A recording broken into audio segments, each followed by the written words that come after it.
மதுரையில பெரிய எண்ணிக்கையை எதிர்பார்த்தாங்க.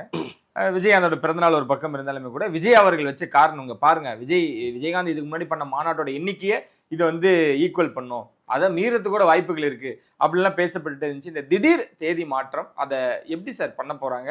இந்த எண்ணிக்கையில் பேசினவங்கலாம் இப்ப எப்படி அத கணிக்க போறாங்க? இது கட்டாயமா பெரும் கூட்டம் வரும். அப்படிங்களா? அதுல ஒண்ணும் சந்தேகமே இல்ல. ஏன்னா, இப்ப 25க்கும் 21க்கும் பெரிய வித்தியாசம்லாம் கிடையாது. ம். அதுக்கு பிளான் போட்டவங்க இன்னும் கொஞ்சம் 2 நாள் முன்னாடியே முன்னாடி வரப்போறாங்க. வரப்போறாங்க. அவ்வளவுதானே. ஸோ அதனால அது இதன் காரணமா கூட்டம் குறைஞ்சிரும்னு நம்ம சொல்ல முடியாது. இன்னொன்னு வந்து முதல் மாநாட்டை விட 2வது மாநாட்டுல ஒரு பெரிய கூட்டம் வரணும்னு அவரே விரும்புறாரு. So okay. அதற்கான ஏற்பாடுகள்லாம் நடக்குது. இன்னொன்னு வந்து விஜய் கட்சியை பொறுத்தளவுக்கு நீங்க ஆட்களை திரட்ட வேண்டிய அவசியம் இல்ல. அது தானா சேர்ந்த கூட்டம். அது வந்து திமுன்னு ஈசல் மாதிரி வந்து சேர்ந்துடும். அதுதான் அவருடைய பலமும் கூட. ஸோ இந்த முறை அவர் காட்டுற அந்த ஸ்ட்ரென்த்துங்கிறது கட்டாயமா எல்லாருடைய வயதிலையும் புளிய கரைக்கும். இந்த 25 லட்சம் அப்படின்றது பாசிபிளா சார்? அதுதான் எல்லாரும் முன் வச்சுக்கிட்டே இருக்காங்க. இல்லை நம்ம கணக்குகள் சொல்ல முடியாது.